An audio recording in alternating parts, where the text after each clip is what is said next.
guys, I'm back with a special guest today, actually two special guests, and we're going to go over some topics of discussion that have come up over the past few weeks that I would like to bring on my special guest to answer these topics or these questions. So the questions come from our good old friend, Martin Farton. And Martin Farton has some really great questions that need to be addressed that I will not be the one to address. Rather, I'm going to bring on the awesome, amazing registered dietitian Jennifer Laurence of Right Balance Nutrition to answer these questions. So, Martin Farton, come on in, ask your questions, and then we will go over to Jen for some answers, okay?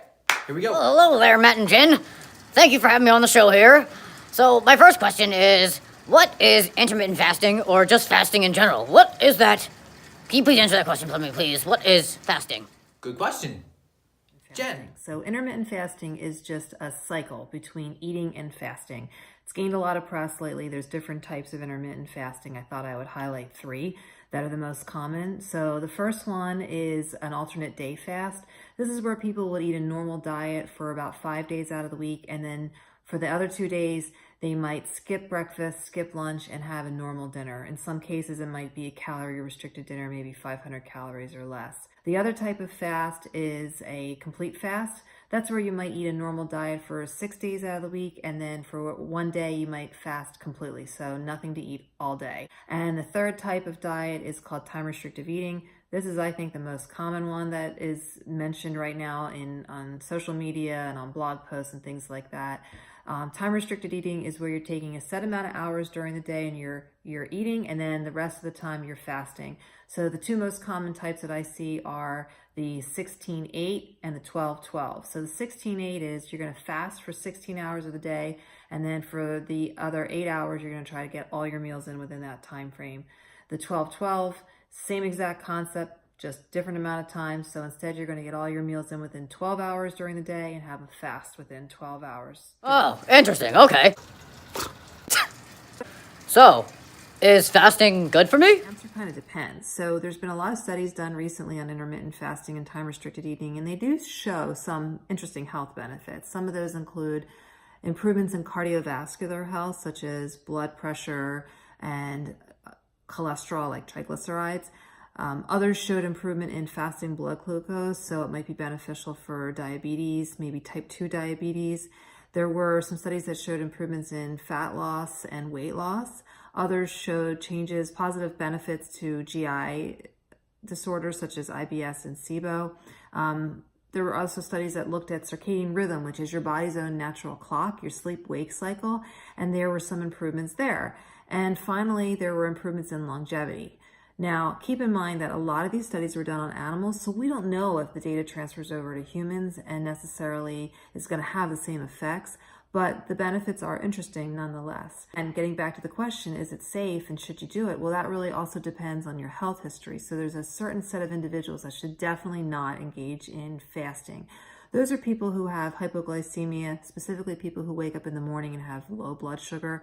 People who have low blood pressure are also not ideal candidates to engage in any type of fast. People who have type 1 diabetes or advanced diabetes are not recommended to partake in time-restrictive eating or intermittent fasting. And also those people who are underweight, who are at risk of eating disorders, who have a history of eating disorders, pregnant women, breastfeeding women, children, or athletes. None of those individuals are recommended to do it. You also want to keep in mind how you're going to feel when you're engaged in some type of fast. So, when you're skipping meals, most of the time people who would not be able to stick to a diet like this would report, compliance is a major issue when you're trying to go a long time without eating. You're going to feel hungry, you're going to feel tired, you're going to maybe feel cranky. Some people would feel a little nauseous. So keep all that in mind when you want to consider something like this. Is it safe? You really have to factor in your health history and know if it's something that you really want to partake in.